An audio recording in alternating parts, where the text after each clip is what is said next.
Welcome to the Schaefer Center here on the campus of Southwestern Assemblies of God University here on the campus in Waxahachie, where today the SAGU Lions play host to the St. Gregory Cavaliers, coming up next right here on the SAGU Sports Network. And the Lions survive another one. It's 16 in a row. Listen the to magic this crowd. number is 1. And the Lions have captured the Red River Athletic Conference, a berth in the NAIA tournament. And Southwestern Assemblies of God University will play for the title tomorrow night.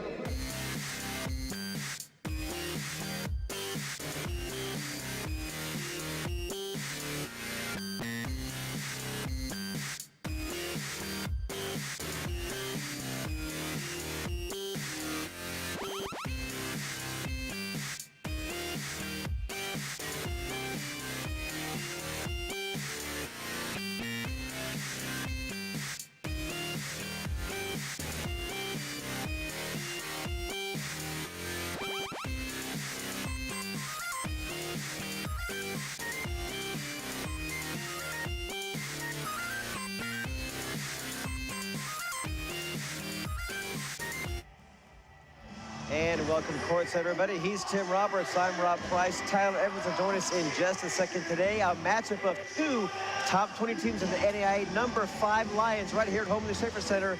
Their record 24-4, 15-3 in their first year in the Student Athletic Conference. Meanwhile, they'll take on the number 20 Cavaliers, coming this game at 20 wins, 7 losses, 11-7 overall in conference play.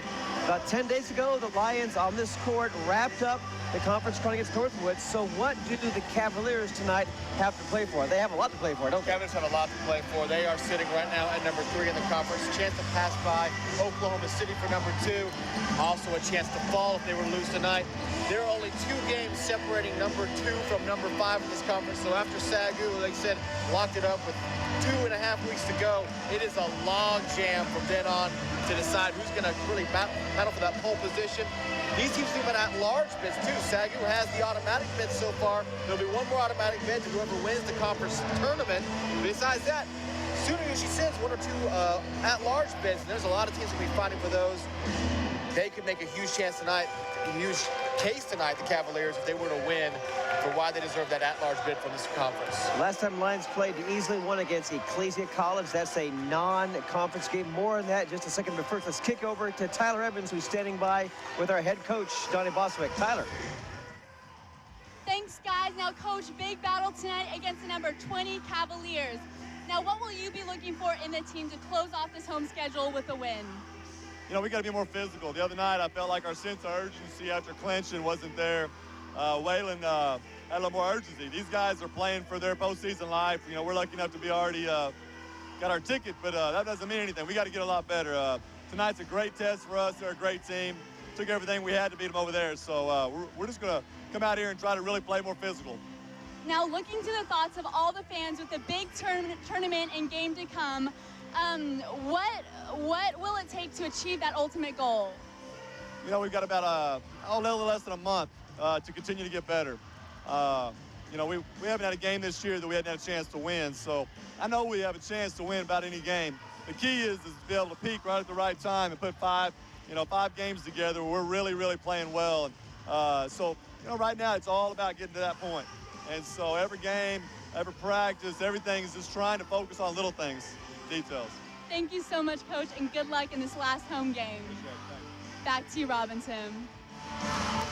Thanks, Tyler. Thanks, Coach. You heard it right there. Coach Boswick is not letting off the gas pedal at all.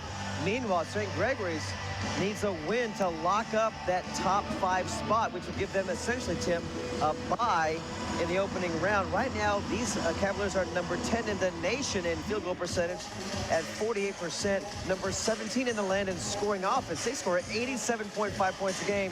They do allow, though, almost 84 points a game. Yeah, kind of a weaker defense, but this has been a rags to riches story for this Cavaliers team. It's going to be the first winning season for Coach John Martin.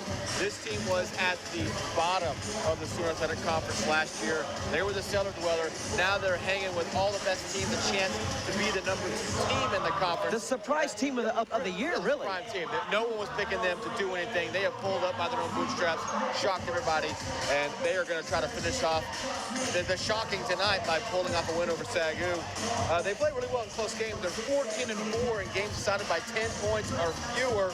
They beat 7 ranked teams this year and 6 teams that are currently ranked or receiving votes. So, I mean, they played with the best of them all year long. Beat them. Yeah, they're not here because they picked on the little guy. They're here because they smacked the mouths of some of the best teams around. They averaged 88 points a game, like we said. That's 4th in the conference. They give up 84 a game. It's good for 8th in the conference. Meanwhile, for the Lions, they score a bit less. They only score 83 points a game. But here's the key.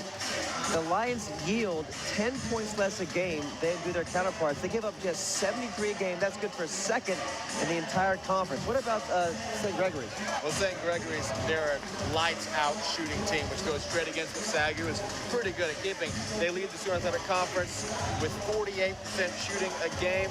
Defense out near the bottom, they give up around 45% shooting a game. SAGU leads the conference in offensive rebounds, no surprise there. Knew that all season. Right around 15 a game, that's where SAGU has been. Really the Cavs' best hope tonight to try to win this game. Knock down their shots and prevent SAGU from getting those second chance opportunities when they miss. And if they can shoot lights out, shoot around 50%, they got a really solid chance here tonight. This is a good ball club. SAGU won the last game 91-83 just by 8 points. Walter led the way with 29. He had a huge game. Lions shot 46%. Cavaliers shot almost 51%. Lions only led by 3 with less than a minute, and the Cavs had the ball before the Lions made some key plays, key stops to really seal this win. It was a close one last time. Unbelievably close. The Cavs were number 11 in the nation at that point. Get this stat. The game had 24 lead changes. That's only a 40-minute long basketball game. You're looking at more than average of more than 1 lead change every 2 minutes. That's unbelievably back and forth, unbelievably evenly matched. SAGU had 2 little mini runs, those sneaky runs you talk about, of 8-0 and 7-0 late in the game that helped them seal it, put it away, notched the 8-point win overall. St. Gregory's, though, I mean, they lost on their home floor. They seen what Wayland did. In the words of Rocky IV, they're human. They can bleed.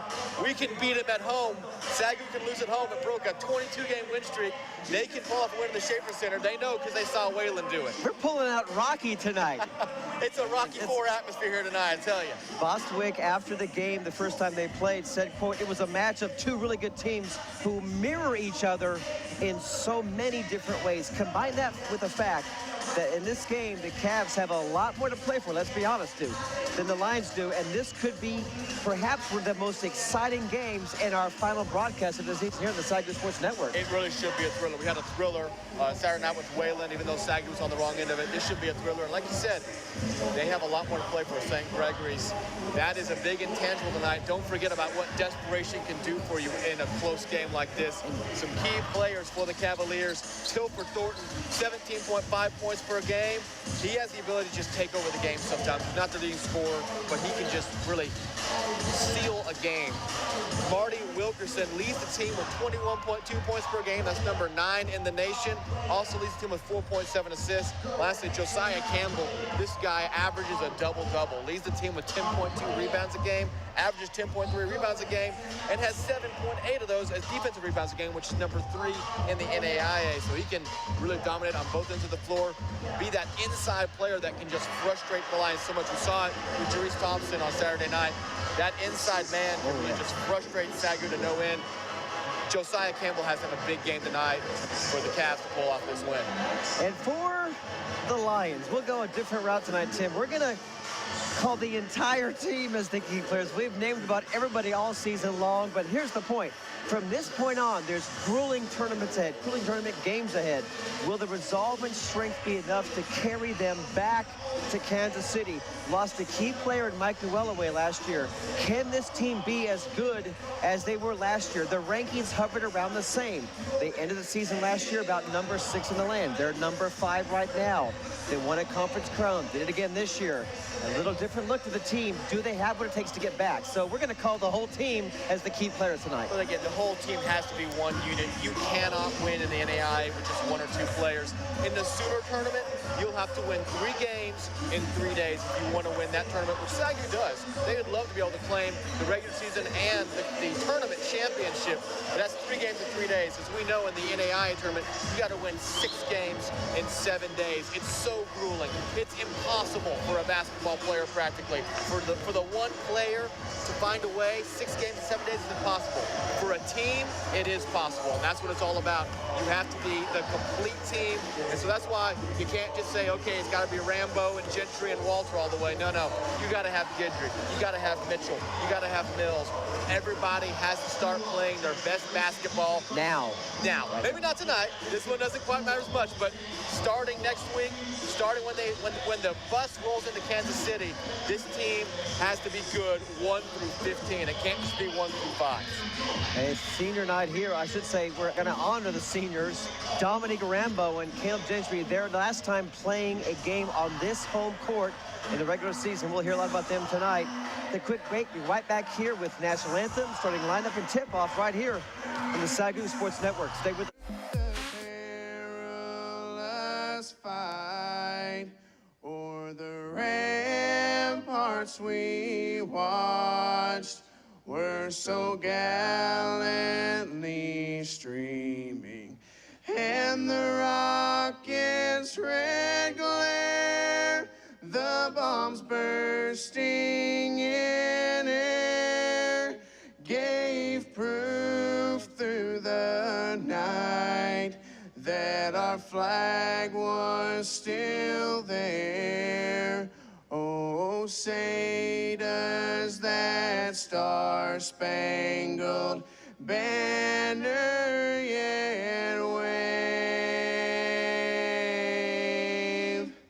o'er the land of the free and the home of the brave.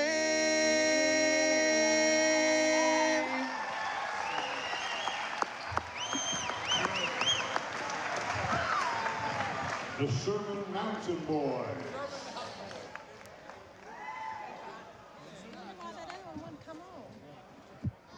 Now let's meet the starting lineup for our visitors from Shawnee, Oklahoma, St. Gregory's University. At forward, a 6'7" junior from Georgetown, Texas, number 4, Jason Vieira. At forward, a 6'5" senior from Oklahoma City, number 5, Josiah Campbell. At guard, a 5'9" junior from Memphis, number 10, Marty Wilkerson. At guard, a 6'2" sophomore from Oklahoma City, number 21, Richard Shields. And at guard, a 6'2" junior from Oklahoma City, number 23, Tilford T.J. Thornton. The Cavaliers are coached by John Martin, now in his 6th year. Eddie Brought, an assistant coach. Dr. Jeff Potter, the athletic director. Brad Collins, the sports information director. Adam Burns, their trainer. And brother Dominic Ramirez, their athletics champion.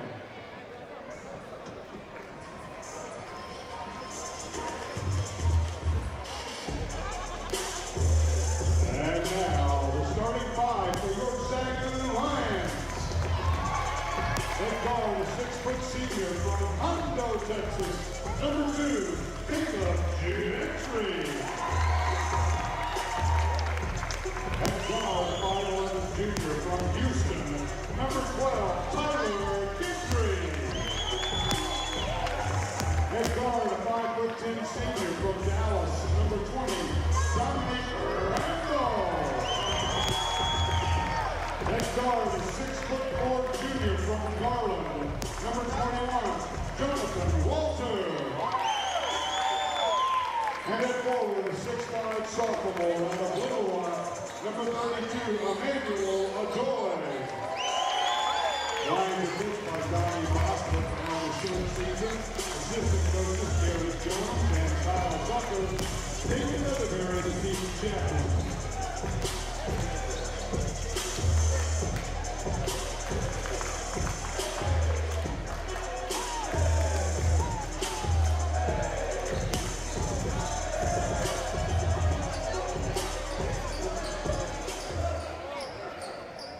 Before tonight's game, the Lions basketball team would like to honor 2 special fans for their commitment and faithful. We are just about ready for tip-off. So we have a little presentation on the floor here in just a moment. Looking at the tournament outlook right now, you see the Lions have locked up the #1 seed overall. At the moment, St. Gregory's is sitting on the #3 seed. #2 would be Oklahoma City. St. Gregory's trails them by 1 game. So the Cavaliers looking to try to cut into that #2 spot. That would be, pretty big, obviously. Yeah. You get the matchup there with the John Brown and Northwood. Obviously, pretty much everything is still up for grabs at this point in the conference. But obviously, St. Gregory's looking even beyond the Sooner. A win here would really increase your, your standing within the NAIA. And if you were to suffer a first-round upset, if you're a top 20 team in the Sooner Athletic Conference, more than likely you're going to be able to pick up an at-large bid in the NAIA tournament. So huge game for St. Gregory's tonight. Like we said, on paper, they have a lot more to play for. For SAGU, what they have to play for is I'll tell you what it is, a top 4 ranking. That's what I want to see. Why? Because in the NAIA tournament, you want to be the #1 seed in your bracket. So for me, as a person who's been covering this team now for a couple of years, I want to see them in the top 4 seed. Yeah, at the moment, what SAGU can do, obviously, when they get to Kansas City, all they can do is win on hardwood. But right now, they can make it look as good on paper as they possibly can. Yep. Doesn't mean a whole lot, though. Last year, only one of the top 4 seeds even made it to the Fab Four. The championship was #6 SAGU versus #13 Georgetown. So it's all up for grabs. Up for grabs is the tip, and Adoy swipes it back to Walter. And we're underway here in game 2 of our doubleheader at the Schaefer Center. Lady Lions won the first one, 70-46. And Lions follow suit in look of a sweep. Guidry with the start tonight. Feimster will come off the bench. Guidry's been playing some great basketball, Tim. And he's turning it on here late in the season. And he fired up a long 3, rattled in and out. But a foul underneath the basket is going to be called against Jason Vieira, the 6'7" junior out of Georgetown, a transfer from Lubbock Christian. Keep the ball right here. Jonathan Walter will inbound. Guidry looking inside for Walter. Back out to Rambo. Works his way inside the paint. Skips over to Walter. From downtown. Long rebound. Nearly stolen away by Adoy. And now it will basically kind of steal. Marty Wilkerson steps out of bounds while trying to save it. SAGU missing early, but getting all those offensive rebounds and hassling St. Gregory's when they have the ball. 14.8 leads the Sooner. Offensive boards, the Lions. The Cavaliers are 9th. They get about 10.2 offensive boards a game. They're going to have to really cut down, like you said in pregame, they have to cut down those offensive boards from the Lions to have any chance of winning this game today. Because the way they're going to win is by out-shooting the Lions, because they shoot so well. But if you out-shoot the Lions by 10%, but you allow 20 offensive rebounds... It's like an isolation. Yeah, you've split the difference. High off the glass. It looked like, Tim, they were isolating for Rambo. Everyone else was cleared out of the way as they're testing Rambo against Marty Wilkerson. And Rambo will go to the line. Josiah Campbell picks up the foul. So SAGU has essentially possessed the ball for the entire first minute of this game. It's kind of an interesting point to note there that through turnovers and offensive rebounds. That have no points to show for it. Yeah, no points to show for it after a whole minute of possession, essentially. Looks like Campbell might have just been inside the restricted area there. Had his heels on it. Rambo misses both. So now a minute of possession to start the game out results in no points for SAGU. And finally, here come the Cavaliers. TJ, Tilford Thornton, where's number 23? Over to Shields. Now Vieira. Nearly a bump foul from Gentry. Long ball off the back of the rim. And skying over the backward for the rebound is Jonathan Walter. Now here comes Gentry in the corner. Works his way inside. Stripped. Out of bounds. Will keep it right here. How about the rebound from Walter? It went over the backboard. Those are tough to eye. Absolutely. You're not used to, it's very rare to see a ball get that much height and go off that course that much to actually make it over the back of the backboard. Good awareness to even be there. Pump fake from Walter. And it hits the rim about 4 times and rolls through. Lions on the board. Walter's going to get called with the foul right around half court. So SAGU will pick up their second foul. Pardon me, actually, it's just their first. So 2 on the Cavaliers, 1 on SAGU in the early going. Full crowd here tonight at the Schaefer Center to say goodbye to the seniors. A long 3, drains it. Jason Vieira showing a touch. The big man from the outside. You got a 6'7" forward that can shoot that well. That shows how you've been able to pull a worst, not a worst to first, but a worst to the top of the pack in 1 season. They take the lead early. Guidry can shoot the 3. Adoy showed he can hit the long ball. Rambo stripped going inside by Wilkerson. Here comes Thornton. Nice athletic move and a big, huge rejection, but a charge. A charge called first. Travel. Or a travel against Thornton. So it was either a travel, a charge, or a block. Pick whichever one you wanted. Either way, Lions ball. Get the ball back. How about that huge block from Adoy, just waiting on it about 10 feet up in the air.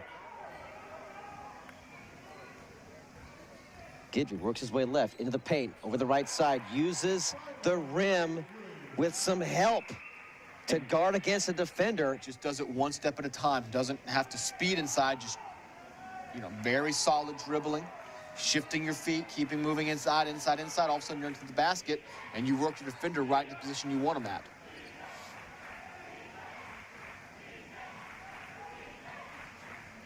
Campbell, inside over to Thornton.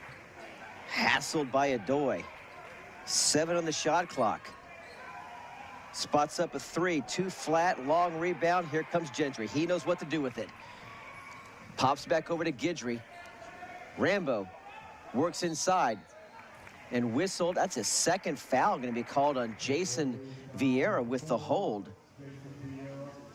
So 3 points and 2 fouls. And he'll take a seat, and it's going to be Brock Vorwald will check in. You lose 1 inch, a senior 6'6" from Norman, Oklahoma. Another big body in for the Cavaliers, Tim. Big body and Vorwald a lot heavier inside, too. And Walter just fighting inside, can't get anything to go. Nice pop back by Gentry. Wow, nice tip from Gentry. Emmanuel Adoy from 17, no good. A scramble for the ball. We'll keep it right here. Nice heads-up play from Caleb, just to tip it out to a teammate.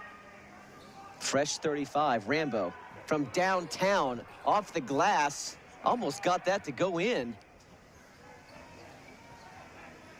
Not often you see a ball from the baseline in the corner shot off the glass. Now Walter in transition, looking up ahead. He's got Rambo into the paint. Rolls it up and in. Rambo, too much speed as he slices through the defender in transition. It's not just so much speed, though. It's the body control once he's in the air. He sometimes seems to be able to control himself better in the air than he does on the ground. And Gentry trying to force a steal. He's on the ground. Look at that hustle. Twice on the ground in 5 seconds. But the Cavaliers maintain possession. Thornton trapped, gets it inside the big man, Vorwald, who just checked in. And Walter again pulls down a tough board. And here come the Lions. They like to move this ball, Tim. Moving very quickly, and they spot an open Walter. Not clicking from three-point range yet. Give him time. They knocked down 18 threes a couple days ago, about 12 days ago, as they clinched the Sooner against Northwood. Vorwald kind of looked at the 3. Instead, it was Shields who missed badly. Nice pickup play from Guidry. And blocked inside cleanly. Better defense, absolutely, from Thornton. Tilford Thornton. And the refs letting him play. Letting him play a lot right now. Underneath, a lot of strong basketball. These are 2 defenses that are stepping up right now. big time. This score is just 6-3 over 5 minutes into this one. And a lot of that is, play physical. I think the refs understand, this is late season basketball. Time to let them play. Into the game for the Lions is Drew Erskine, Remington Mitchell. And into the game, Caleb Feemster. Good to see that he is back. And Boswick says he's going to kind of test him, see what he can do in this game after he's missed the last two. And really, when you find out that he's been playing through such tremendous pain throughout this run to the championship, just unbelievable. Ball will stay here with the Lions. Lions have 8 rebounds, half of them on the offensive glass.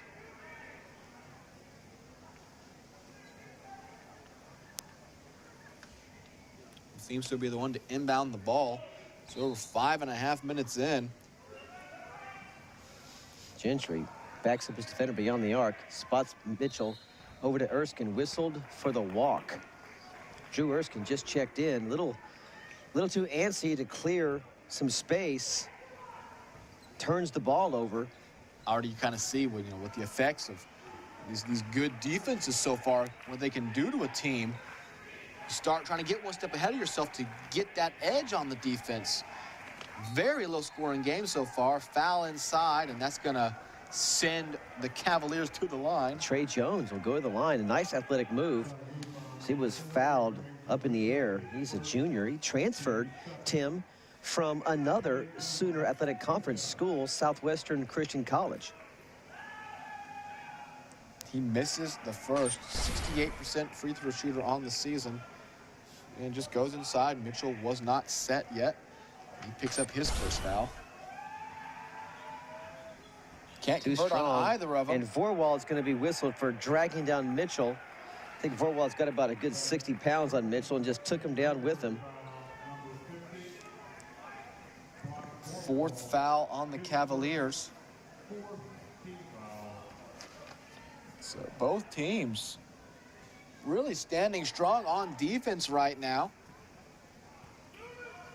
Possibly not what we expected, really, from these Look at teams. that crossover move from Rambo, Dominique Rambo, last year's co-player of the year, stops and pops off the glass, and he's good. Dominique Rambo clearing the space. Give him an inch, he'll take a mile. Just clearly off the glass, just finding that perfect deflection.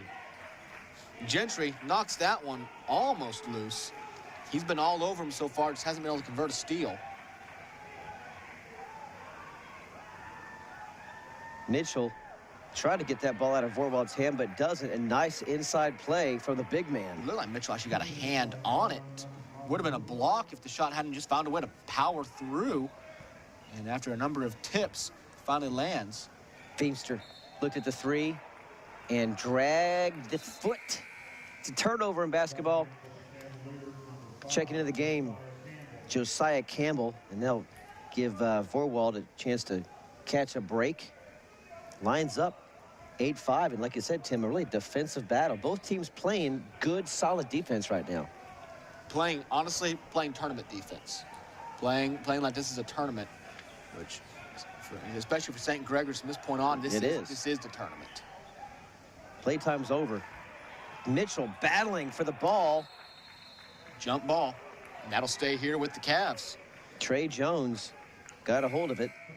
And as we said, a win here on the road against the number 5 team in the nation will not soon be forgotten. Well, again, it could do just as much for their hopes of making the national tournament as a good run in the Sooner Athletic Conference. Absolutely. So this is a big game for the Cavs. And they're playing some aggressive defense so far.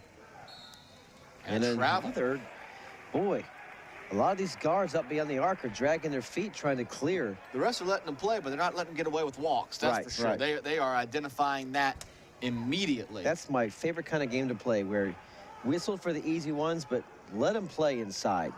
Basketball is a physical game, and I think sometimes refs in general, they get too happy with the whistle when you don't need to. Rambo from beyond the arc. Got it!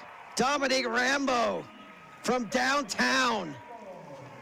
And the crowd shows their appreciation. Cavaliers clogging the middle with 3 players, just cutting off any hope because Rambo can't go left, right, or up the middle.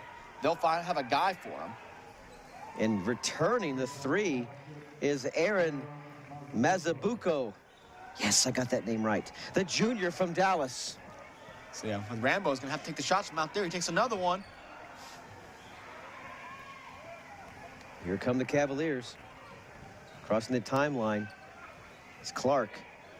He's got the ball at the top of the key, shadowed by Gentry, and the Lions show that man-to-man. They can be very pesky with it, and Urson's gonna get called for the reach. Into the game now, Mills, Guidry, Walter, Adoy, and Creer for the Lions. A 5-for-5 change for Coach Bostwick. Welcome to playing for Coach. I mean, we haven't Donnie seen that as Bostwick. much this year, honestly. It has not been as common as it was last year, but still a regular occurrence. The complete shifts on the floor. Let's see how the Cavaliers respond to this totally new defensive set. Three of the five starters are on the floor now for Bostwick, and a whistle inside. Your starters are Adoy, and of course Guidry getting the start tonight, and Walter. So you don't really lose a whole lot in terms of minutes played over the course of the season. It's just a whole different look with basically Creer and Mills filling out the rest of these five. Now that's Walter's second foul. He's been prone to foul trouble this season. It comes with the territory when you're going to play very aggressively. Trey Jones missed the free throw. Chance to cut the lead to 2 in a low-scoring game, 11-8. Although we know these Lions can score in a hurry and in bunches, so hold on. Jones now 0 for 4 on the line, but Vorwald gets the rebound this time. Just powering inside. SAGU did not identify well enough, did not box out. At least the second chance. Jones, a strong move, pops it out to Campbell. In trouble. Walter with the board. And whistle for the foul, a frustrated Trey Jones. Again, it's one of those plays where you make a strong move inside. You want to finish. You had to pop it back out. The ball comes back in your vicinity, and you just want to grab it. And it's just, the play's over. The other team has the rebound. Go back and play some defense. And when you don't do that, you get whistled for a foul. It's a foul that frustrates coaches all the time because it's totally needless. Walter goes to the bench. Feimster comes back in. Walter has 2 fouls. Guidry. How about that move from Guidry? As he hung in the air, he's asking for the foul. Doesn't get it, but does get the points. I don't think there's much reason to ask for fouls at this point. The referees are going to let these defenses play inside. We saw it on SAGU's last possession. We see it down here with St. Gregory's. If you're going to make a shot, you're going to earn it. And if you're going to have a foul, you're really going to earn it. Now, Vorwald, 6'6" forward, buries it. So the 2 big men so far, Vorwald and Jason Vieira, have 6 of the 11 points off of 3-pointers. Both of the threes, absolutely. Mills now driving inside, stops, pops, nice inside pass to Adoy. Just enough traffic to deter that pass as the defender got a hold of it. Adoy touched it last, though, as it bounced around the paint. But, yeah, how about the shots from the big men for St. Gregory's? Like I said, if you're 6'6" and you're that big on the inside and you can still shoot it, you're a more power to you. You're a complete player in my mind. Feimster clears. Guidry crosses the timeline, looking for Feimster. Looked at the 3, now inside, rolls baseline, bounce pass over to Creer, skip pass to Guidry, the left-hander from 16. Good! Got it, Tyler Guidry. On the money. He's got 6. Tyler Guidry, can't say enough about what he has turned on in the last month. We were talking about all throughout January, early in February. Yeah, he just didn't quite look the same player like he was last year. He has emerged, especially over this period of time where he's had to start, as even more than a player was now. Now Vorwald, just misses that one. Don't leave him. You feel like it's safe to leave him open at the top of the key. Don't think about it. And Guidry gets called with the charge there. Wait. They blew a whistle in the paint? That's a first. We're 11 minutes in. Offensive whistle. It's an offensive whistle. And so Guidry picks up his first foul. And Gentry will step in for Creer. It was a nice play, though. Guidry had done a good job of coming in fast Creer was wide open. He was ready to take that three before the charge was whistled. Rambo also back onto the floor now. Skip pass over to Ritchie. Kevin Ritchie just checked in. Now Shields, loose ball. Who wants it? Vorwald gets a hold of it. But who else? It's going to be Dominic Rambo. What a move inside at the half-court line. Feemster for three. Too strong, but a big board by Adoy. Pop back out to Feemster. Spins, move up to Adoy. Yes, sir! I missed the layup. I was giving him the points, but a foul. What a pass from Feemster. Just an amazing move by Feemster. Behind the back, spinning inside, and it's a charge on the inside. I missed everything on that call. A charge against Adoy. So if you want a play to identify how how you can draw something up and how well you can execute a play and not get any points, it's right here. So you see Feemster spins inside. Right there, boom. And they're going to rule, actually, it's Feemster who's getting ruled with the foul. Feemster's going to be the one who gets called with the offensive foul after he passed it, bouncing into Vorwald.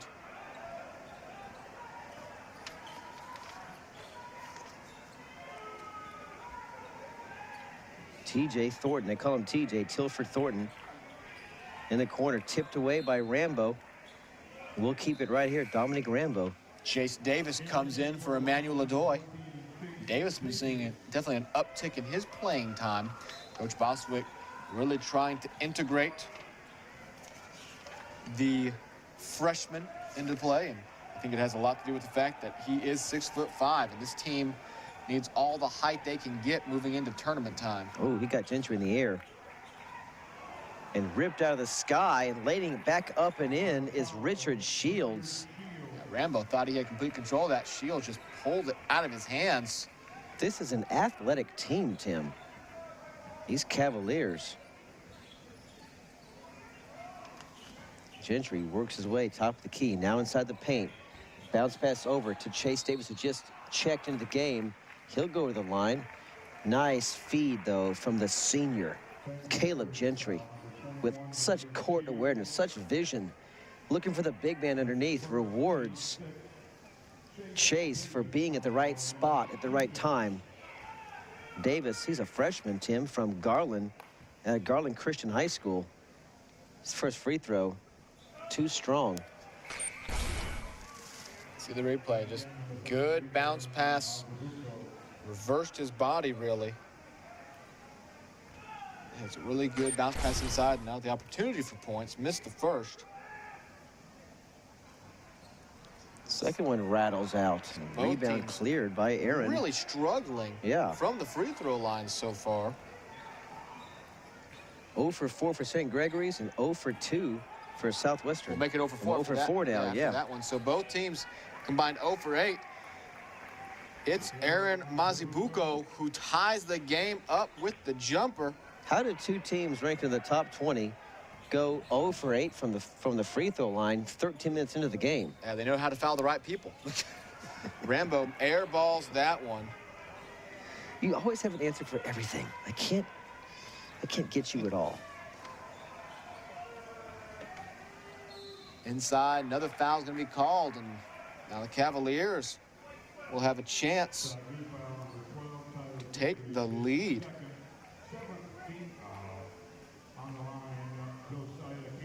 Just a refresher for, obviously, all us SAGU fans who are new to the conference. Last year, St. Gregory's was 7-21 overall, 0-16 in conference play, winless in conference play. It's just a rough season all the way around for them. They were tight a lot, though. Look down here, you see overtime losses by 3, and then they actually pulled off an upset in the play-in game of the Sooner Athletic Conference Tournament. They beat Wayland Baptist by 3 points before losing to John Brown. Yeah, they were right there. 1 point loss to Oklahoma City. A 6-point loss in overtime to Wayland. A 3-point loss to Science and Arts, who went to the national tournament. This is a team that was right there, just couldn't quite get over the hump. This year they have definitely done that. You mentioned their success in close games in pregame. That is something that they obviously didn't have last year, and that's why they were 0-16 at the bottom of the barrel. Just found a way to, you know, I say upset Wayland. Wayland was just 5-11 last year, and they're at the top of the battle too right now. They swept SAGU. They were just 5-11. So a conference full of parity right now, as out of the top 4 teams, 1 wasn't here last year, and the other 2 were at the bottom of the barrel. Gentry finds Adoy quickly over to Rambo, but looking back for Adoy again. He's been quiet so far. Works his man inside, looking for help. Scott Feemster, plenty of time on the shot clock. Got 10 seconds left. Want to make a good shot here. Walter at the top of the key. Works inside, into the paint. Adoy lays it up and in hard and strong off the glass. How about the 2-man play? Walter to Adoy inside. Adoy just goes up so high, uses that reach to make it a safe shot, even though he was guarded very tightly. Here's the trap from SAGU, and they'll back off of it now. Well, Adoy, he's all over the place. That kid is quick. When you got his stride, being quick means you can cover a lot of the floor in a hurry.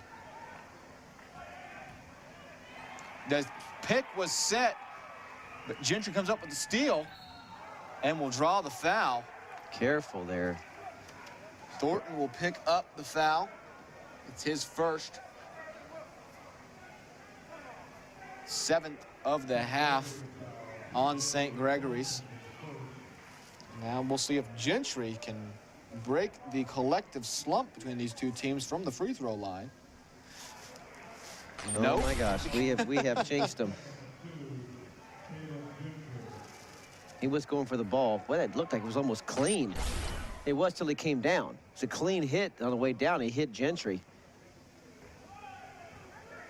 So, looking for the first free throw of the game. There's only 5.5 minutes left in the first half. We finally have it, ladies and gentlemen, a free throw, and as a Bronx cheer from the crowd. St. Gregory's 1 for 6, SAGU 1 for 6. We're all tied up at 18 apiece.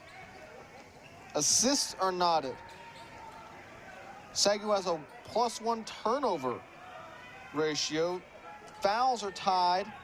SAGU does have the slim edge in shooting percentage. Look at that trap. Suffocating defense. The speed of Gentry. The big man, Adoy, can get there in a hurry. Walter, he knows he's fast, the long arms. This defense just suffocates just the right moments. And it forces an offensive foul. Richard Shields picks up the foul. Is called for the kind of the reach to try to get around his man. Feemster scoreless on the game. Walter, or check it, Rambo for 3. He buries a 3. Dominique Rambo, his 10th point of the game. Rambo stepping up when the Lions need him to. Points are coming at a premium right now. Just 21.5 for the Lions, and Rambo has 10 of them. Tipped away from Gentry. He's pleading that it went off a St. Gregory's player, Thornton, but the refs will have none of it. 20 seconds left in the shot clock. Gentry's been all over the place, getting his hand in the way, knocking balls loose left and right, but has only come up with, I believe, 1 steal in the game so far. Campbell almost lost the handle and is called for a walk, or I should say double dribble. SAGU forcing a lot of those. I mean, the defense is that suffocating. When you're trying to keep your dribble, it is so easy to walk, so easy to mishandle the dribble. And before you know it, the refs are going to see that. Cavaliers will stay in that man-to-man defense they've had all game long, inside and out of Walter. And stolen away by Campbell. 2-on-1. And a power dunk from the alley-oop from Wilkerson to Campbell, as they just went over the top of the Lions defense on that fast break. Yeah, risky pass, honestly, with Rambo going that high in the air. Now an offensive foul coming against Gentry will turn the ball right back over. His first. As Kind of a risky move, but they felt like they had it. They've definitely practiced that in the gym a few times, and it works out. We're used to seeing that from last year with Rambo and Mike Newellaway. Little scoop pass. The roll not too friendly. Gentry now bounce pass to Rambo. He takes her on the other side. What a play by Dominique and Gentry. Again, what a pass by Gentry. There is so much speed on that bounce pass. You don't usually see that kind of speed on a bounce pass, especially not that kind of accuracy from that range with that kind of speed. Gentry just amazing, and a diving play to knock the ball loose. St. Gregory's keeps possession. Bedoy just cleared and sealed his defender. Gets it out to Rambo, a little shake and bake behind the back, and a whistle called against St. Gregory's. Emmanuel Bedoy just gets better with, like, every game, he just gets better in the small things. How he sealed his defender. There was no way anybody was getting that ball but Emmanuel Bedoy. Draws a foul. It's the 9th of the half on the Cavaliers. So SAGU will still be shooting the 1-and-1 here. Rambo struggled from the line the first time up. He was 0 for 2. SAGU 1 for 6 on the game. Rambo misses another.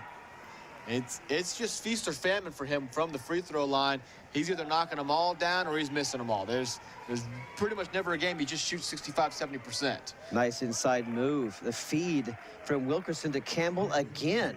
Those two combining for 4 quick points in the paint. Cuts the lead back to 1. We've ticked under 3 minutes left in the first half. Guidry now working inside. Bounce pass to Walter. A nice pass. Rolls off the rim. It might stay right here, Tim. It'll stay right here. It was going off of Zach Samaha, and he was unable to corral it in before his foot landed. Into the game comes Mills, and Walter will head to the bench. Good move by Bostwick with Walter sitting at 2 fouls right now still. He got his minutes in. Don't want to pick up a foul late in the first half. Mills almost loses that. Feimster strong move inside. Bedoy pump fake several. Hot at the glass. You can't stop him.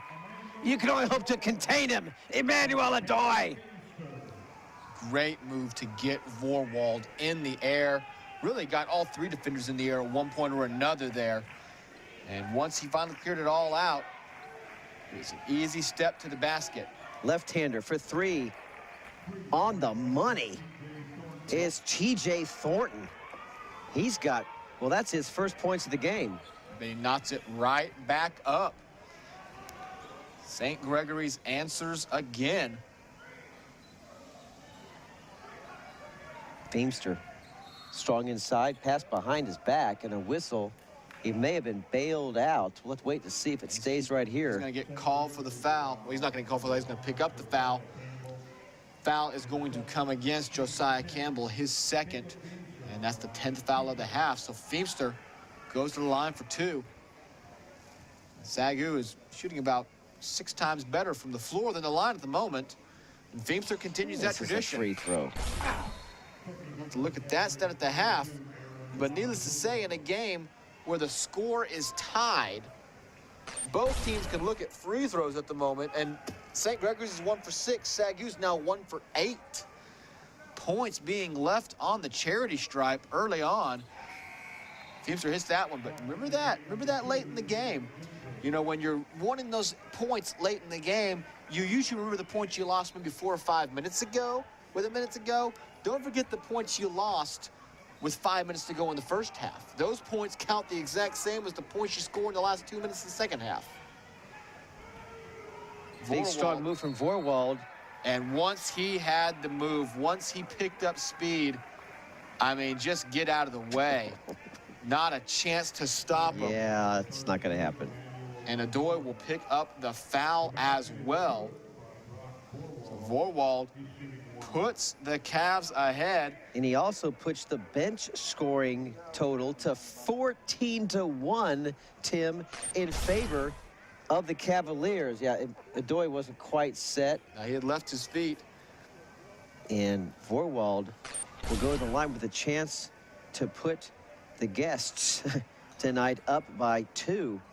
Now, here's where the Lions will balance that. Although they're way behind in points scoring off the bench. Their points in the paint, 14-10 advantage, a slight advantage over the Cavaliers, but points off turnovers, Tim, 9-4. So Lions making up for the deficit with the lack of bench scoring right now. The Duke trail by 2. The minute 41 left. Rambo's got 12 and nearly turns the ball over, gets it right back. Gentry looks at the 3, skip pass over to Mills. And Gentry is just, as a facilitator tonight, his passing game has elevated, just left and right. Beautiful passing from Gentry. That was not an easy one to make, and Mills converts off of it. Thornton for 3, way short. Gentry with the board, on up ahead to Rambo, spin move. Here we go. Look out, folks, look out. Oh, my goodness, I don't believe what I just saw. Dominic Rambo feeding off the hustle play from Gentry and just set up a highlight reel we'll be looking at all season long. Gentry knocks it loose again. Caleb Gentry all over the place and just left his man in the dust. He was so fast, our cameraman lost him. Wow. Quick jump shot knocks it down. TJ Thornton ties it right back up. Lions have a 6-second differential just about between shot clock and game clock, so they can milk this if they want to. Guidry through the paint. Rambo fakes the 3, keeps control, and then whistled as he is chased and trailed by 2 players, Thornton and Wilkerson. One of them will get whistled for the foul. That will put the Lions, Tim, in the double bonus. Both teams have 10 free throws. Both teams have 30 points. Both teams are about 2 for whoever from the free throw line. It's a pretty even ball game. It's, I mean, absolutely lockstep right now, all the way across the board. These are 2 teams that are just answering every single blow the other team has at the moment. Rambo hits his first free throw. He's 1 for 4. See the replay here? Just that little Squeeze reach around. right there. Yep. That'll and do actually, it. Wilkerson's not going to get called with it, so that was not the call. Thornton was one that picked up the foul, so it must have happened right after the ball got poked loose that Thornton is going to get whistled for. Rambo hits 1 of 2. It'll go out on the Lions, so the Lions will be up by 1. Shot clock off. Cavs can hold for last shot, and they'll bring it down slowly. Looks like they will. And here comes a little pressure now from the Lions. And they're not going to let the Cavs just slowly move down the court. They're going to bring that pressure, try to force a turnover. They've been very close. I don't know what the turnover totals are right now, but they could have been 6 or 7 more. The Cavs have just found a way to keep the ball on several occasions. Love how Daniel Mills is talking to Gentry, Tim. Love that. Long 3. That's going to fall short. And Rambo heaves the half-court shot. I don't think he would count anyways. And so the Lions have a 1-point lead at the buzzer. And look how close. Talk about 1, the difference in assists, 8-7. 1, the difference in turnovers, 8-9. 1, the difference in blocks, 1-0. And just, well, 2 in free throws. No, I checked that back. 1, and the difference in free throws, 3 for SAGU, just 2 for St. Gregory's. This game is nip and tuck, my friend. It is, you know, this is looking less like a sprint and more like a 3-legged race, but they're racing each other. They're tied together and they're racing each other. It is that even right now. No one has had any sort of separation. We'll have to check it at the half, but I feel like the largest lead couldn't have been more than maybe 3 or 4 points in the entire first half. This is exactly what we expected from these 2 teams. And so we will have a lot to talk about at halftime. Let's head down to courtside now where Tyler Evans is standing by with Coach Jones. Tyler?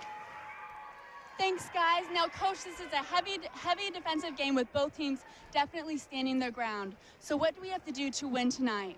Yeah, it's 2 high-powered offenses. I think St. Gregory's has scored 95 points their past couple games. But we really want to concentrate on the defensive end. It's a tough team to guard. They've got talent everywhere. They're well coached. So I thought we did a good job that first half. Now, what do you think about the matchup of Marty Wilkerson and Dominic Rambo out here on the court? Yeah, Marty's a great player. We've watched a lot of film on him. He can really get it going. very talented guard, but obviously we know what Rambo can do as well, so it's a fun matchup. Thank you so much, Coach, and good luck in the rest of the game. Back to you, Rob and Tim. Thank you, Coach. Thank you, Tyler. Your halftime score, Lions holding a slimmest of leads, 31-30 here at the Schaefer Center in the final home regular season game of the year for the Lions as they head into postseason play just around the corner. We'll be back with some stats and more information right here on the SAGU Sports Network. And welcome back to halftime here. The score is still 31-30. Tim, walk us through the stats. They're about as close as the score, aren't they? I just deadlocked. SAGU does have a significant advantage in shooting percentage, but it's just because, you know, they took fewer shots, 52% to 41%. Slim rebound advantage, 20-16. Assists, St. Gregory's the 1 assist advantage. Steals are even, SAGU +1, I mean actually -1 in the turnover battle. Look at the bottom there. In free throws, St. Gregory's 2 for 7, SAGU 3 for 11. In a game that is currently being decided by 1 point, in a game that could come down to 1 point. That's 5 points for the Cavs and 8 points for the Lions that they left on the floor. Sure. Remember that in the closing minutes when you want to look at a reason why whoever loses this game is losing it. Lions have picked up 6 offensive boards, 20 overall, as you see there. And we talked about that in pregame, Tim. They've got to keep the Lions off the offensive boards, and that could come into play here as we pick up second half. Overall, your impressions of some of the Lions' top performers, outside, of course, the outstanding play from Dominic Rambo. Who else do you see you like? Well, really, a Gentry in the first half. His stats do not reflect what he did. He only has 3 assists and 1 steal. That's because he had a lot of beautiful passes that resulted in missed shots, and he had so many diving swats that St. Gregory's, all credit to them, they maintained their composure, found a way to get back on that ball. So I love what Gentry's been doing. The stats just don't quite reflect it yet. He only has 1 point, 3 assists, and 1 steal. He sure seemed to play a lot better than that. I'm looking for him to continue that level of play and, you know, have a breakthrough in the second half. Meanwhile, for the Cavs, Aaron Mazabuko leads them with 9 points. That's their leading scorer. So not really anyone taking over there, but He hasn't missed a shot, Tim. yeah, he's 4 for 4. And he, you know, hit a 3-pointer. So he has been a very solid player for them throughout the first half. Leading scorer, and after that, you have 6, 5, 5, 3, 2. So it's just been a complete team effort that has kept St. Gregory's in this one, even though, like I said, they've been outshot by 11%. They're still very much, I mean, obviously, they're down by 1 point. Of course, they're very much in this game. With 20 minutes to go, 2 top 20 teams in NAIA. This is what you expected. This is exactly what we expected to see. Listen, the Sooner was tough enough already, and now he adds St. Gregory's into the mix. They're here to play and stay as well. They've been here for a few years, of course, but now playing like the league they're a part of. And this is just typical Sooner play as the season winds down. Both ball clubs vying for that optimum point in the season. St. Gregory's a lot on the line. Lions got the crown wrapped up, want to stay healthy. Who's going to get the best of it tonight? As we wrap up our coverage of the regular season here at the SAGU Sports Network, in the final game of the Schaefer Center for both Caleb Gentry and Dominique Rambo, both playing their hearts out tonight for the fans. Halftime scores from around the conference. Oklahoma Baptist leads Southwestern Christian 45-40. Northwood leads John Brown 38-31. Will Northwood stop giving people a hard time? It seems every night we look at it and Northwood is right there trying to pull an upset. John Brown has been a lot better recently, but Northwood trying to pull off an upset. Science and Arts over Wayland 40-36 at the half, and Mid-America over Oklahoma City 47-34 at the break. Well, here we go, second half underway. Bounce inside pass to Walter. Rambo, other side, pops the shot, fakes it, blocked by Wilkerson. Not a good possession from the Lions as they give the ball back over to the Cavaliers, who put it up and in a hurry. Doy got a hand on that one, but not quite enough. If he had got a full hand, I believe it might have been called a goaltend anyways, but it does fall. The Cavs go on top with their first possession. Walter had to chase that one down. Now Guidry, he started the game in place of Feimster. He and Rambo get tangled up. For three, Guidry, short, long rebound. Adore with the long arms, feeds it back over to Guidry. Rambo from 17. He's on the mark. Dominique Rambo, smooth, syrupy, drains it in. Now SAGU gets to drop back and set up in defense, which is crucial when they can get set. Rambo just rips it away. Walter comes up with it. Gentry spots up a three, travels. His feet just get ahead of him sometimes. Speed is his greatest ally, and because that is sometimes his greatest enemy.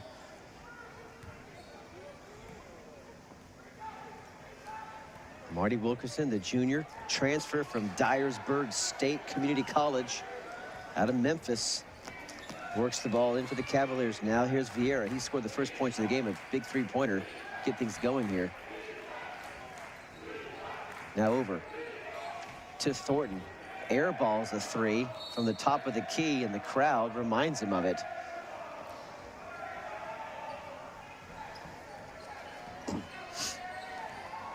Here's Guidry. Flashes out to Gentry. Walter inside. Strong move, but blocked by Vieira. Here come the Cavaliers in transition. Nice inside pass. Can't get the layup. Campbell missed. Rambo in transition the other way. Across the timeline. Keeps possession. Spins back around. Gentry into the paint.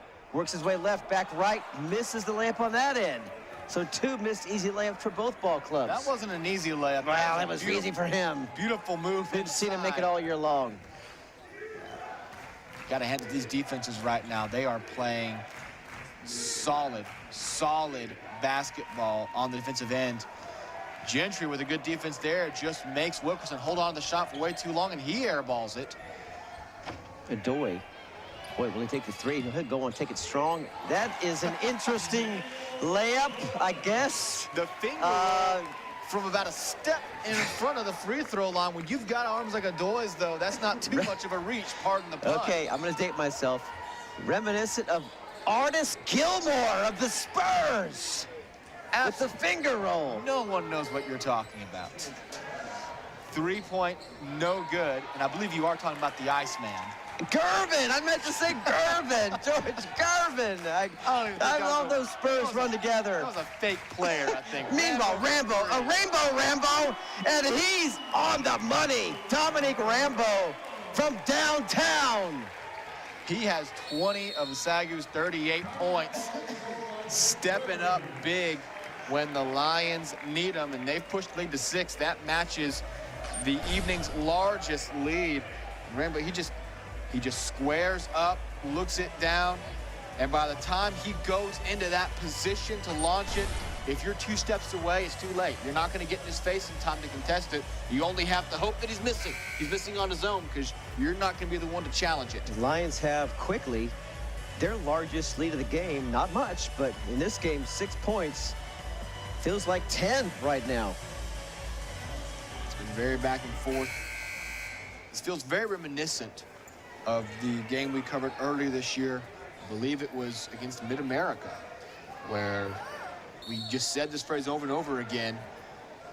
The answer. Each team always had an answer. And SAGU finally had the final answer that pushed him over the top to win. Vieira for 3.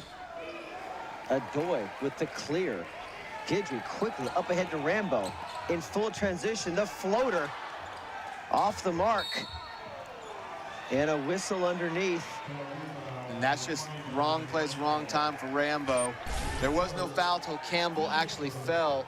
Yeah, that's Rambo. I don't even think that's feet getting tangled up. Wow. That's just Campbell falling and Rambo being in the vicinity. But after players bumping into each other, he picks up the foul. It is just his first, however.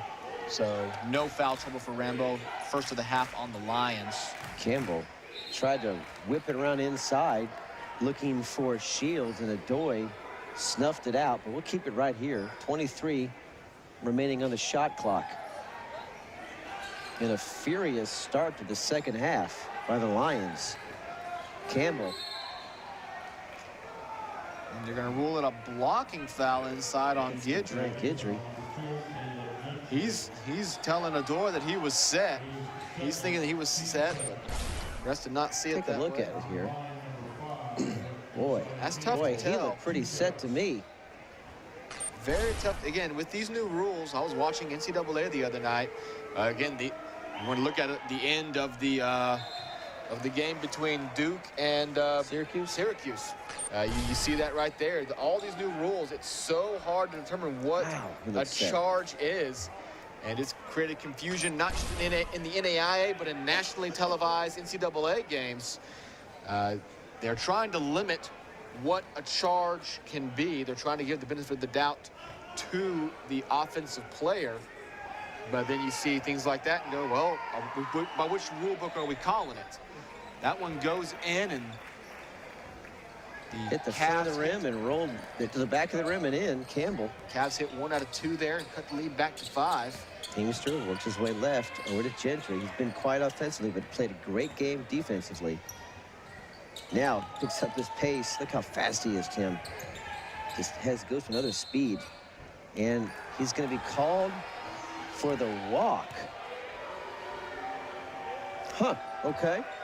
They are calling the travels very close to the night. And I don't think I never saw his back foot move. And I mean, the defender came in and actually bumped into him in the process. I thought it was going to be a whistle at first. So they're not calling hard play underneath very closely, but they are calling travels. Guidry somehow comes away with it. He clears midcourt, and this time it's going to be a whistle up top on Wilkerson. It's going to be Wilkerson, Tim. Sure is. So whistles have, after being basically a non-factor the first 25 minutes or so, have become a huge part of the game here as Wilkerson. I mean, so that's a foul, but Guidry's charge. I'd hate to be a ref. Because doesn't work out. Because according to the rule book, I guess technically that's a foul, but before there was no foul. It's a tough job. And especially when you have two teams going this fast. Compared to the physicality of this game, that seemed very Rambo ticky-tack. way downtown. Money. Dominique Rambo rings up another one. 23 on the night. Rambo is in the zone in a game where pretty much no one else has entered it yet. He's elevating his team and has pushed them to an 8-point lead. Adoy with rebound 5,000. He's got so many boards tonight. Rambo in transition, spots up Guidry, the southpaw, drains another one, 2 in a row for the Lions. And the timeout is coming as SAGU has pushed it to 11. St. Gregory's has managed just 3 points on the half. SAGU has 13. And after an entire half of completely even play, no way for anyone to break free, SAGU has suddenly got hot from 3-point range, and they are up by 11. And St. Gregory's is going to try to stop this as soon as they can. Well, let's go down to the sideline where Tyler Evans is standing by with a fan. Tyler? Thanks, guys. Here I am with SAGU alumni and fan Raymond Mayfield. Now tell me, what happened at the beginning of this game that involved you? Back in 2012, I came to homecoming, and the coach had been emailing me at the wrong email address. And I finally retrieved some of his emails, and I apologized to him at homecoming because I hadn't answered them. And I come out to the game, and I watched Dominique Rambo and Caleb Gentry run the floor, and I wanted to come back and see more of this. And I've been coming back for the last 2 years, several games. Now, what did the coach present you with at the beginning of the game? He presented me with a signed basketball by all the players. I have a lot of contact with everyone about every game I visit.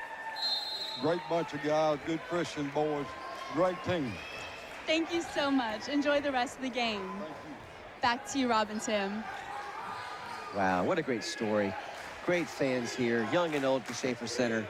supporting these Lions. It's great to see. Meanwhile, Vieira misses from the baseline. Adoy with another rebound. Tim, Dominic Rambo, as he makes another nifty play inside. He's 4 from 6 from three-point land, and he's 10 of 15 total. He has 10 points in the half, just lighting it up right now. And another travel inside.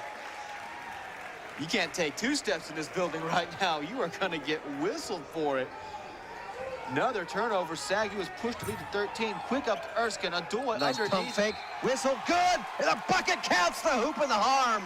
Adoy will go to the line. And the Lions are pulling away here with 13:56 remaining. Premature to say pulling away for sure, but SAGU is turning it on at the right moment. Adoy's got 10 boards now.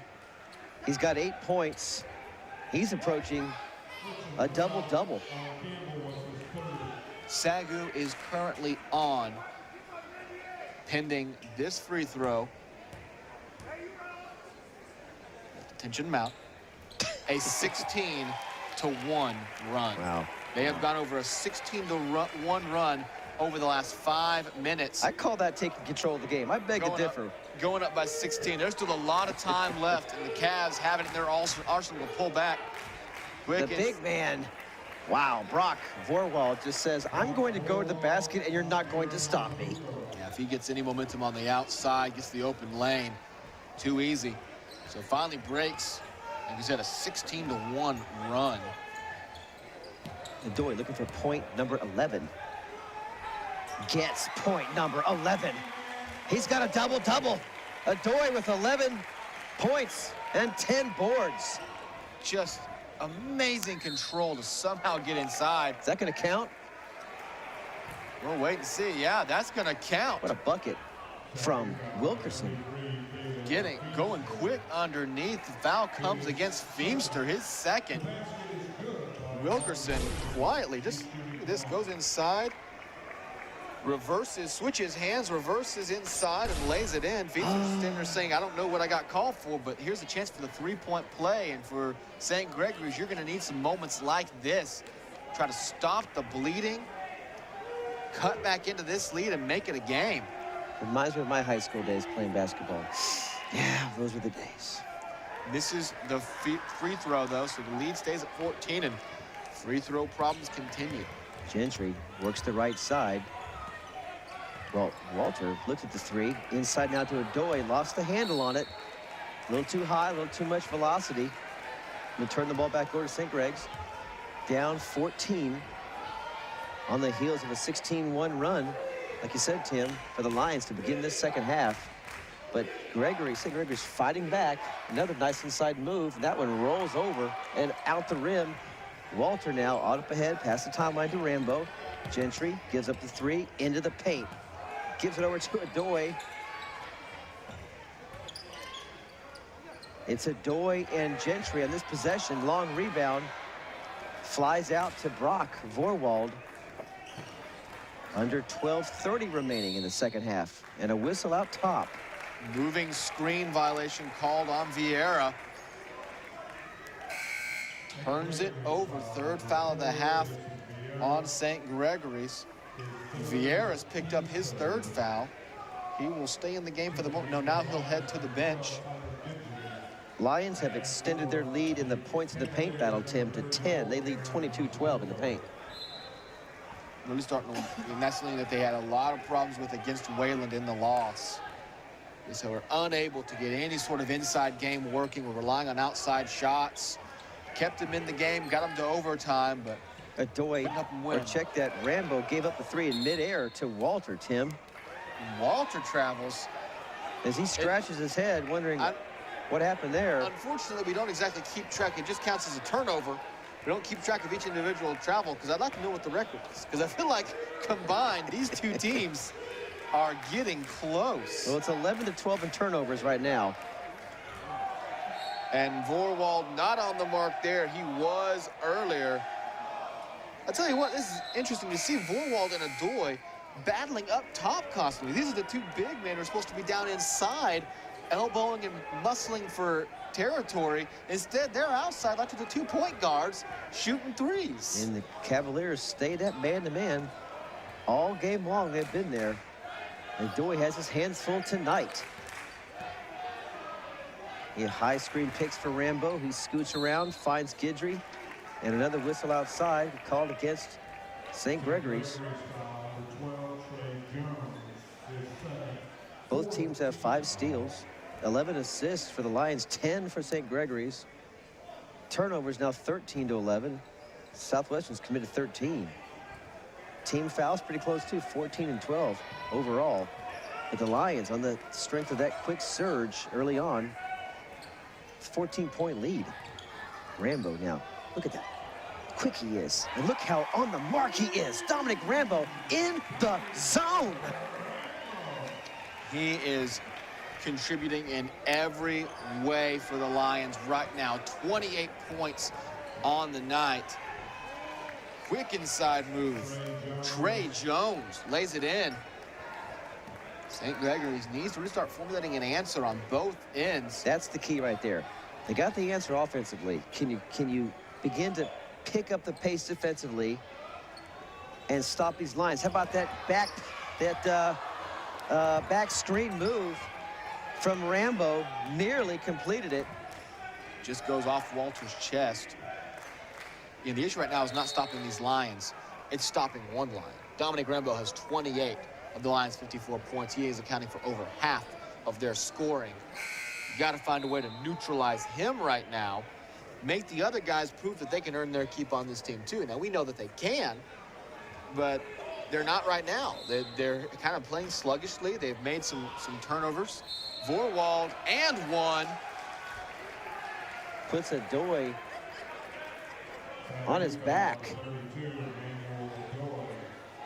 Vorwald now has 10 points.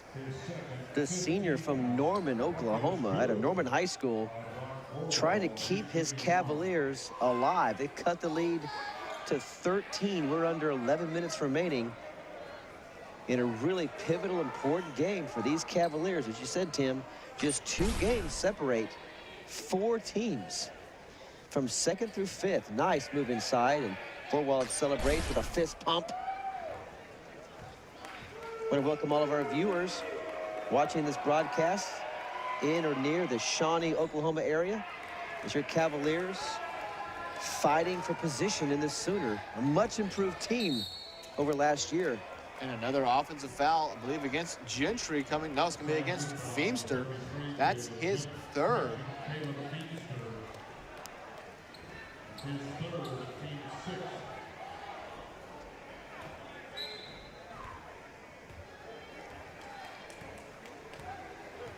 Cavaliers need to make a push right here pretty soon. And Feimster, well, no, it's going to be a turnover by Aaron Mazabuco. Feimster made some contact, but before the contact, Tim, another turnover. Another trap. What else? I mean, those refs are getting a core workout for all the traveling signals they're going to have to call. Gentry. Some Tybo there. Speed bag. Guidry quick inside. Move to Rambo. He's in trouble. Spots up Gentry from the corner. Bingo, baby! Caleb Gentry. His first field goal of the game, believe it or not, Tim. Yeah, like I said, he's played a very good game. Just has no stats to show for it. Answer won't go. Tipped away, but Guidry gets it, and he is pulled back near midcourt. Easy call, easy whistle to blow for the refs as Guidry was heading for the home. Yeah, it's one of those fouls that you just got to commit because it's going to be an easy breakaway layup for Guidry otherwise. SAGU back up by 16 now. Just ripped right there. He was going all the way. Slowed him down.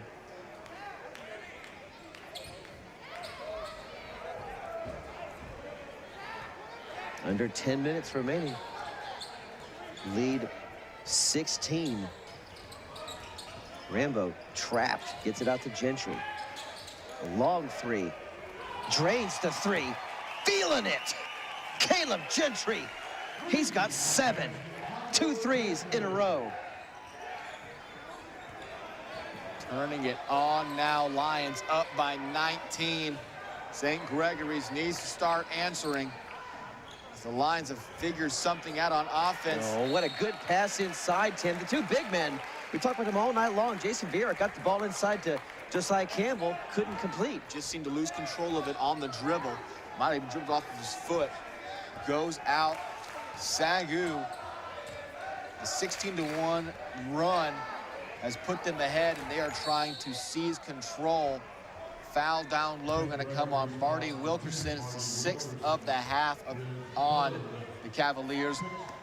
3rd overall on Wilkerson. And if you're the Cavs, if you have any intentions of winning this one, you got to make a move fast. Here's what's impressive. Lions are shooting lights out. I was just going to say, Tim, that's exactly where I was going. Here's what's impressive. Well, as another 3 ball from Guidry is too strong, fight for the rebound. Here comes Gregory's. St. Gregory's. Lions are shooting 57%, Tim, with all those 3s as well. That is an amazing statistic. That's just about as good as we've seen them shoot all year long. They are having probably their best shooting game. Only 60 points to show for it. They have not been taking a tremendous amount of shots. They're 47% from beyond the arc, 55 overall. Get this, they have 19 misses on the game and 7 offensive rebounds. So only 12 times have they missed a shot that didn't get any sort of second chance opportunity. Now, knowing Coach Bostwick, he will find something to work on. And I'll tell you just what it is, the free throws. 33%, 4 out of 12, very uncharacteristic. And you know that will be brought up during practice next time they meet in this court to remind them that in a tighter game, those free throws could cost you the game. Well, free throws were a big issue last year. The team really struggled. They've improved for the overall this year, but had some trouble as of late again. Bounce pass to Feimster. Gentry. He's already got 2 quick threes. Into the paint as he is carry. Whistled for a carry and another turnover. Carries, on the travels, walks, double dribbles. They are watching it close. Vieira for 3. The tree on a monster dunk, but after the whistle. And the crowd is just unhappy as Campbell goes to the line. That's just trying to continue a play. You never know when they're going to give you continuation. Going, trying to make a big statement. His team down 17. Just 8:21 remaining. Like I said, if you want to have a chance to make a sprint at it over the last 4 minutes, you got to take this 4 minutes first, try to trim it back down 9 or 10 points so you can have that chance. Lions have 8 threes on the night, Tim. Here's the foul inside as they were scrambling for the ball up in the air. Campbell, too strong. And another whistle. We'll keep it right here. Beyond Feimster, his 4th. So Caleb Feimster picks up his 4th foul. He's the 8th on the Lions, so put him right back on the line, shooting the front end of a 1-and-1. Okay, well, if you're the Cavaliers, this is the best thing that can happen. The clock is not moving, and you're at the line. Well, they're missing free throws, but at least you've got a shot. That's what you want to do. You want to stop the clock and get points. Walter in the middle, and just picked out of the air by Wilkerson. Good. And he is harassed by an angry bunch of defenders now. And look at the intensity of the Lions. Long through from Vieira. He was fouled. No call. Scramble inside. About 8 players have just touched that basketball. And a chop from behind, but it's clean. And tipped away. Who wants it? And oh my gosh, are you kidding me? Get him, Gentry, don't break your neck. We need you. Oh, come on, man. You're up by 16 points, but the crowd loves Gentry's hustle. Look at this. You're up 16, you've won the crowd, and you're doing that. Oh my goodness. Oh my goodness, Gentry. Thank goodness. It's in his DNA, Tim. He can't help himself. thank goodness with padded walls. He sells out on every occasion that he can. He was a good 6 feet behind that ball. Like I said, he is never going to give up on a play. Unbelievable. We have a brief stoppage of play here. It's worth another look. Here he goes. He spends half the game level with the playing surface. When the ball is up for grabs, that's just how he rolls. And it's why we in Waxahachie love this senior. He is a spark plug on this team. He's played all 4 of his years under Coach Bostwick. The first year at Oklahoma Wesleyan with Dominic Rambo. They came when he came, and we're going to miss him when he goes.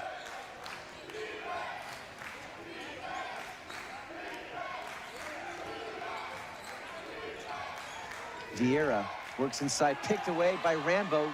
Walter picks up the ball. He's guarded by 4 players. Feimster backs it out again, and Lions will slow the pace down just a little bit. Under 7:17 to play. Rambo will milk the clock. Wilkerson out top. Now 10. Look at that speed from Rambo. Spots up Gentry. Back to Rambo from way downtown. No, sir. It looked good, but it didn't go down. Rambo was about to tear the roof off this place. And a huge bump and no whistle. Play on. The refs say Vieira from 3. Got the 3. Jason Vieira cuts the lead to 13 with 6:40 to play. And Tim, hate to say it, but you're right again. This game is not over. Cavaliers doing just enough right now. Again, they have to get down to about 9 or 10 with 4 minutes to go. How about that, though? How about that? Beautiful with feed inside from the Doy. Sees Walter breaking open. Again, it's just all about coming down, getting down by 8 or 9, and then making that desperate run in the final 4 minutes. Walter in transition will take it himself.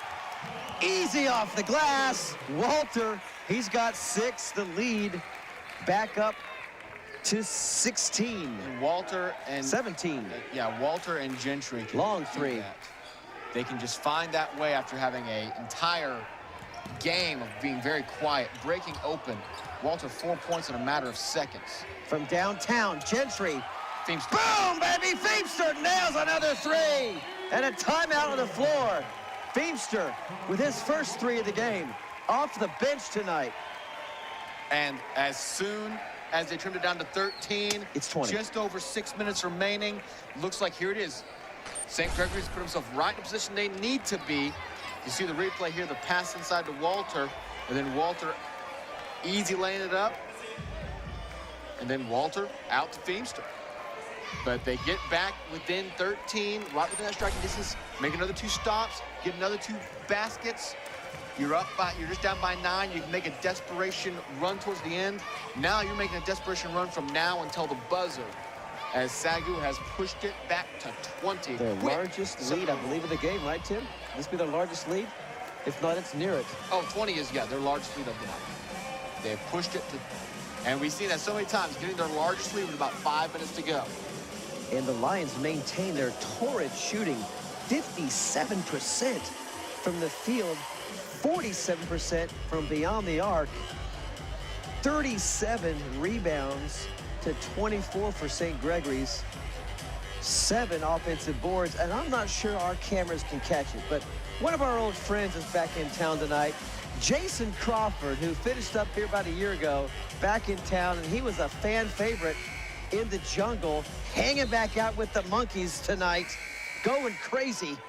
Jason Crawford at home again in Waxahachie. And St. Gregory's already going into that desperation mode, letting the ball roll, trying to not milk the clock, but try to save every second they can. They need some quick looks. Most importantly, stops. SAGU has scored 36 in this half after only scoring 31 in the first half. And a foul coming against, I believe it's going to be Josiah Campbell by the look on his face.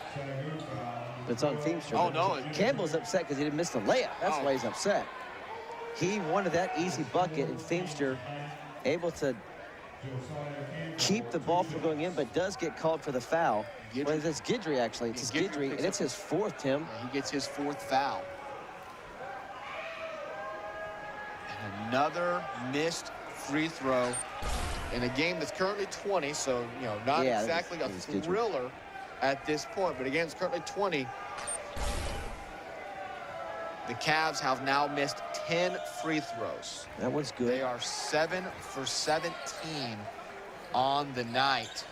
And you know, you make, I mean, obviously you're not aiming for 100%, but if you were to make another 6 or 7 of those, you're still within striking distance. Right now, you're in desperation mode.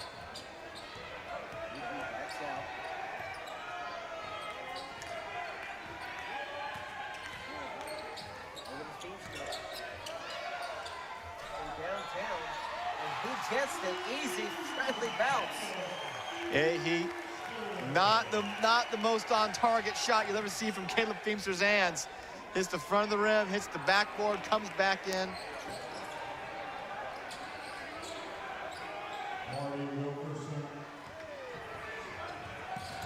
Back down the floor. Rambo. Gentry for 3. Nails it! SAGU tearing it up from three-point range now, up by 23 points. The crowd is loving it. Another quick layup, but SAGU up by 21 will be very content to go 2 for 3. Timeout on the floor taken by the referee. Guidry looks a little shaken up on the play, and he's going to head to the sideline, and Adoy will come back in. 21-point lead. SAGU has pulled away really from the start of this half. Right. Opening up on the 16-1 run, pulled away, and have maintained that double-digit lead ever since. Rambo over to Feimster, nice no-look pass inside to a cutting Jonathan Walter, and it was just too good. Some passes are too good. I feel like Walter was looking up at the basket already. He was planning what he was going to do with that ball once he had it in his hands, and it slipped through. Gentry, pressure from behind. Great rebound from Feimster. Gentry had to come back for the ball. Walter on the corner, he likes to go to Feimster, and a whistle, and I think he's out of bounds. Yeah, his heel was on the line, turns it over. Under 4 to play, though. Lions up by 21 points.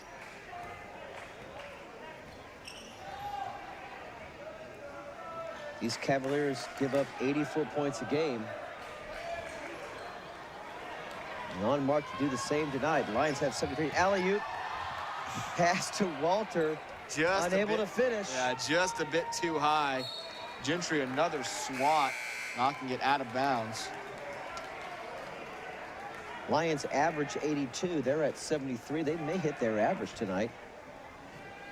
They'll definitely be below their defensive average. They give up 73 points a game, only 52 tonight, so they're going to improve by a few fractional points on their defensive scoring. And Drew Erskine will check back in for Feimster.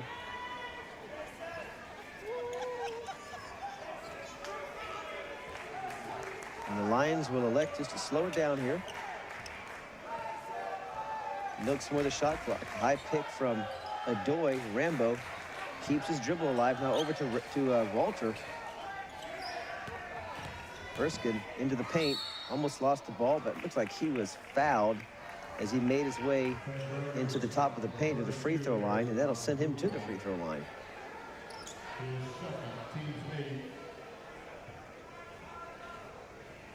Bench scoring now a little more even, 21-9, still in favor of St. Gregory's, but bench scoring now at least on the radar for the Lions. Erskine's first is good. He's a good shooter. You think he's the heir apparent to Caleb Gentry, don't you? I really do. When you watch him play, it's a very similar style. He's going to have to learn to go horizontal. A certain disrespect for his elbows and knees that Caleb Gentry has learned over time. but I really do feel like when you see them on campus, you know, they're very tight. I feel like he can be the one to step right into those shoes, be that aggressive, really role player. Gentry never seeks to be the star. He really is the premier role player on this team. Erskine puts the Lions up by 23. A little news about Gentry I'll pass along to our viewers, and that is Gentry, talking to him last week, he plans on staying around the campus and becoming basically an assistant coach, a graduate assistant coach, and being on the bench for Coach Bostwick, and with that able body of his to actually be a player on the court during practice to give, you know, some of that mentoring ability to go to the next level for guys like Erskine. So Gentry will be around next year. He just can't play. But he will still impact the team.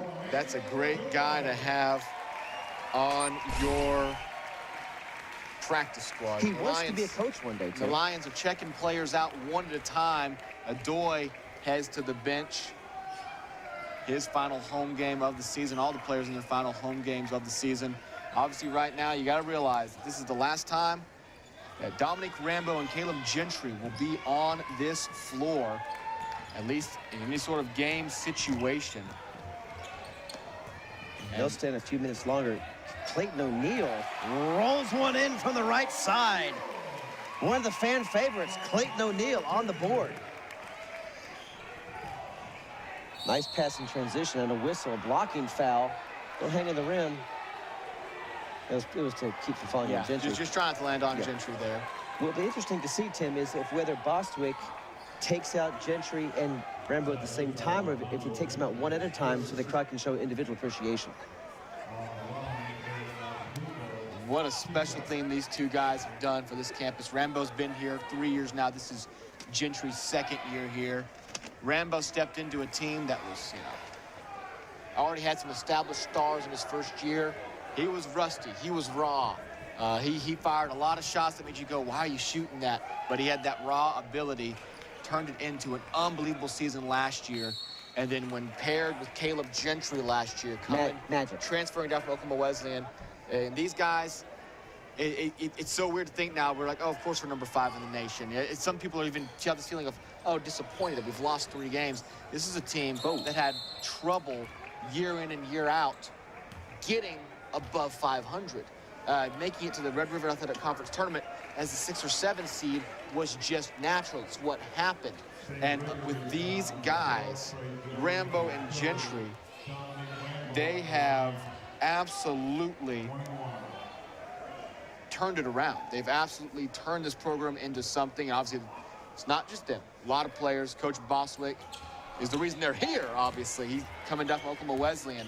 But these two guys have been the centerpieces of these 2 teams. One that was the national runner-up, and one that, well, how many games they have left will be completely decided by what this team can do over the next few weeks.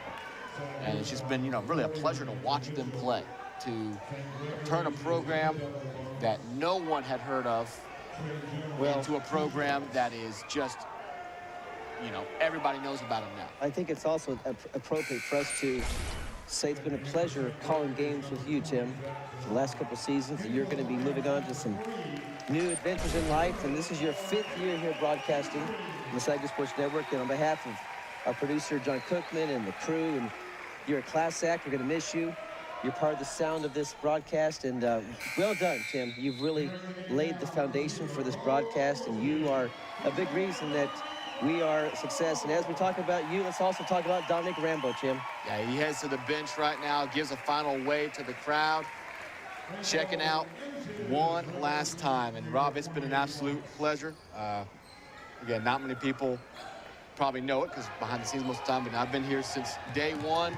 We first strapped a couple of cameras onto tripods out at Lumpkin Stadium just to see if we knew how to broadcast a game.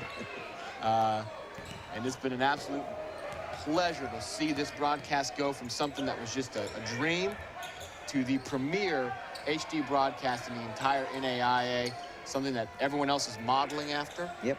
It's been an absolute blast to be a part of this. I'd never give up these last few years doing it.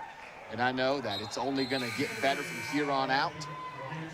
And I can't wait to see where it's going. I'll be a viewer from now on, just a spectator sitting at home. Tell us what you're going to be doing next. You've got some really exciting things coming up in your future, Tim. I'm actually, as of Monday, I'll be working up in Dallas at CW 33.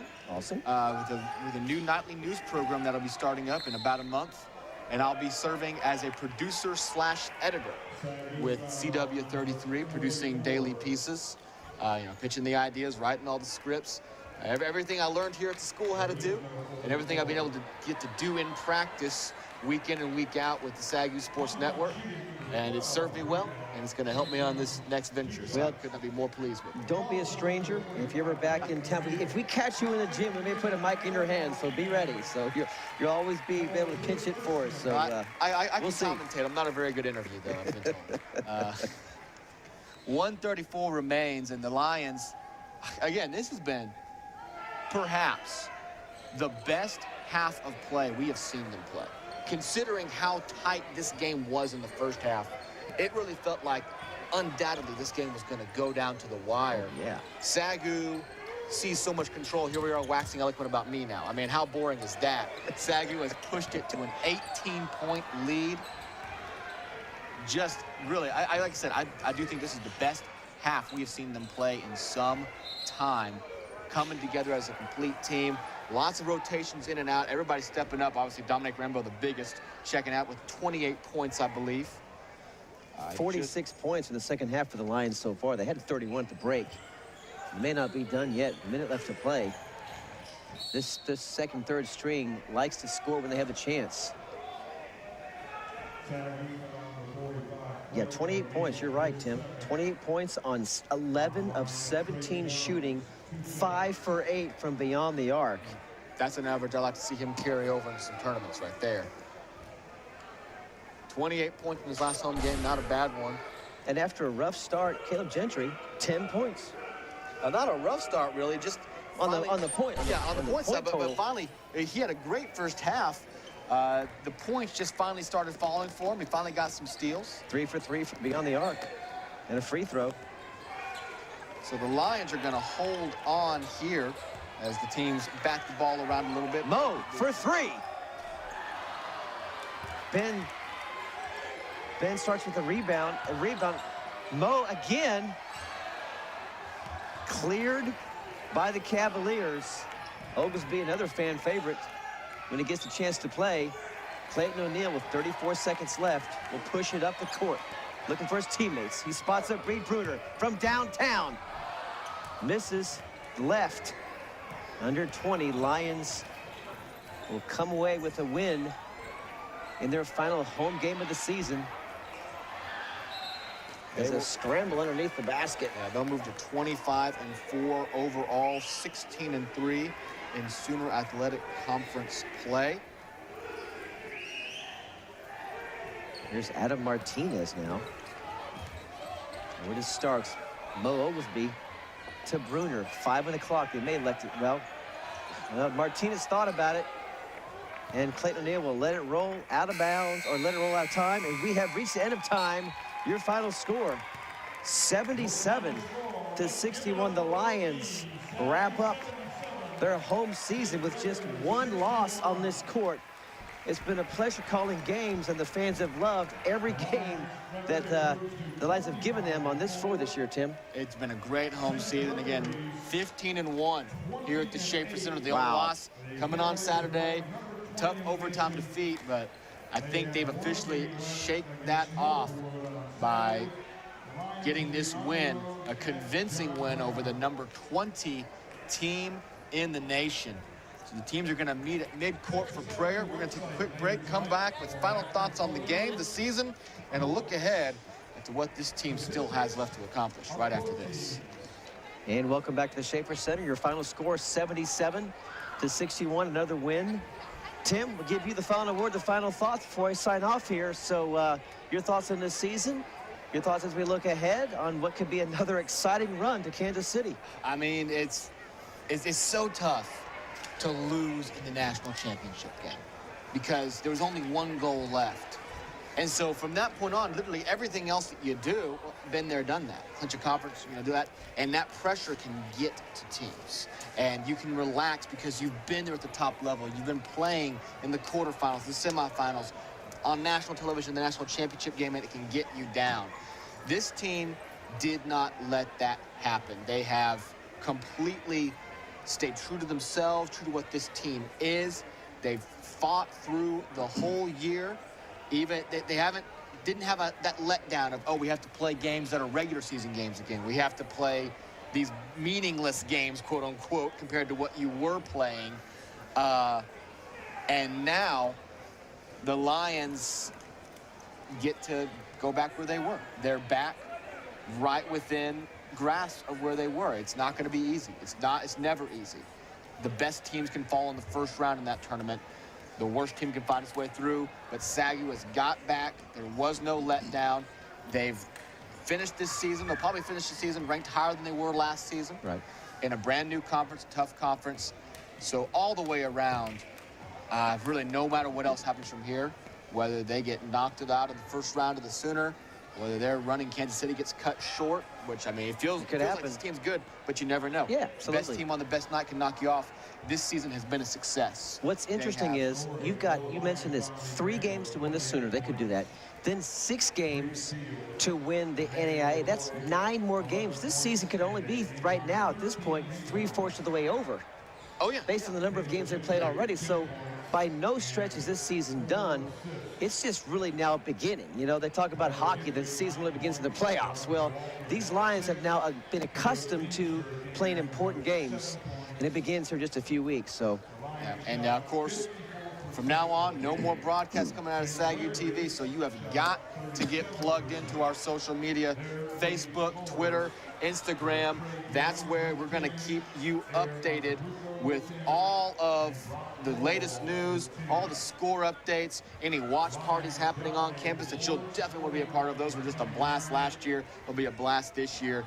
Got to get plugged in because we're going off the air, but we're not going off the internet. We're going to be right there keeping you updated every single step of the way. There they are, Facebook, Twitter, Instagram, and YouTube. So there you have it. Been a great season working with you, Tim. Our executive producer, John Cookman, our student crew. On behalf of all those who've made this broadcast possible, plus our fan of the year, Andrew Lahan, there he is. Are you kidding me? What a character. He makes it fun to come to games. We'll see you next time in the fall, and the football season kicks off at Lumpkin Fields. The SAGU Sports Network. Until next time, may the Lord bless you and keep you and give you his peace. God bless you, Tim. Take care.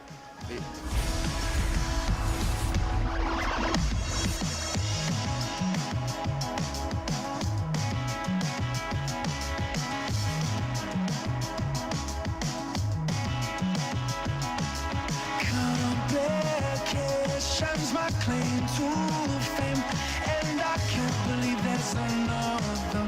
Constantly just another. Can't avoid what I can't control, and I'm losing ground. Still I can't stand down. And I know, yeah, I know, yeah. I know you stay true when my world is false. Everything around's breaking down the chaos. I always see you when my sight is lost. Everything around's breaking down the chaos. I know you stay true when my world is false. Everything around's breaking down the chaos. I always see you when my sight is lost. Everything around's breaking down the chaos.